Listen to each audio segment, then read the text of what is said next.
your lights are already on the outside. Remember to point to everything. My ABS light came on and went off. Let me know that it's working properly. Crank the truck up. I have 3 pieces of emergency equipment. I have a fire extinguisher that is properly mounted and fully charged. I have 3 grid bi-directional triangles. I have spare fuses in my overhead bin. My windshield, my mirrors, properly mounted and secured, not broken, cracked, or damaged. They are clean, free from any illegal stickers or obstructions. Both mirrors are adjusted to me from the inside. My windshield wipers are properly mounted and secured, not broken, cracked, or damaged. They are operating smoothly. You got to wash by my windshield wiper fluid sprays evenly. Keep your hand right here on the knob. Pull it down. My left turn indicator, my right turn indicator, my 4-way flashers, high and low beam are all working properly. My depth gauge is working properly. It shows a full tank. You don't have to say the primary and secondary, but I'm gonna let you do it anyway. My primary and secondary are built into the 120/140 governor shutoff. Air horn works, city horn works. Turn it on, turn the heat. Both my defroster and floor heaters are working properly. Now I'm setting up for a tug test. This is where you have to call out the air pressure. My primary and secondary air pressure gauges are at 140 psi. I'm gonna first test my trailer brake by pushing in my parking brake. We're gonna pull forward and feel for resistance. Put on the brakes, put it in drive, wait for the number 2, push that in. There's the resistance, pop it, neutral, the brakes held.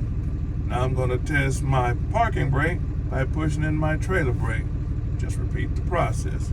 Put on the brakes, put it in drive, wait for the number 2, push in your valve. There's the resistance. Pop the brakes, put it back in neutral. Just explain the service brake. To do a service brake test, I would pull forward at 5 miles per hour, apply the service brakes, and come to a completed stop. The tractor doesn't veer off to the left or the right, and let me know my service brakes are properly adjusted.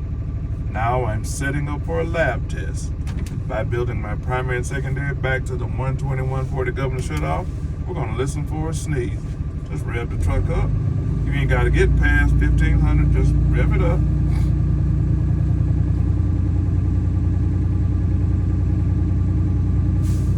There's the sneeze. Take your feet away.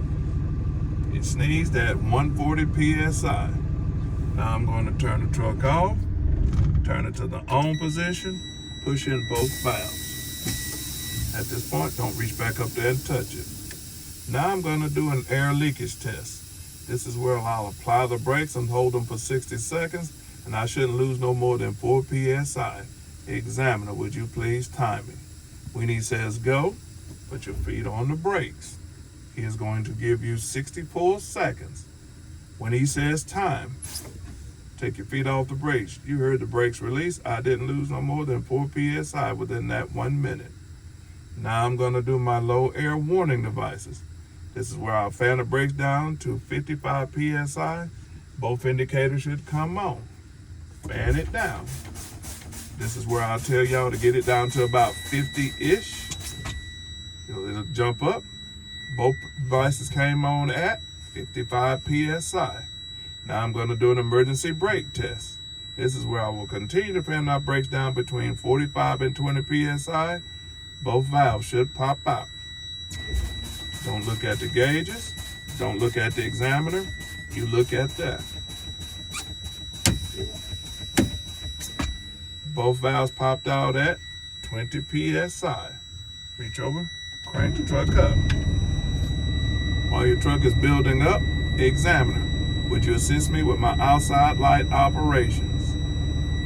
Need you to check my clearance lights, my side marker lights, my left turn signal, right turn signal, the 4-way flashes, the high and low beams, and at the back it'll be the tail light and brake lights. From the front to the back. That is the end of this test.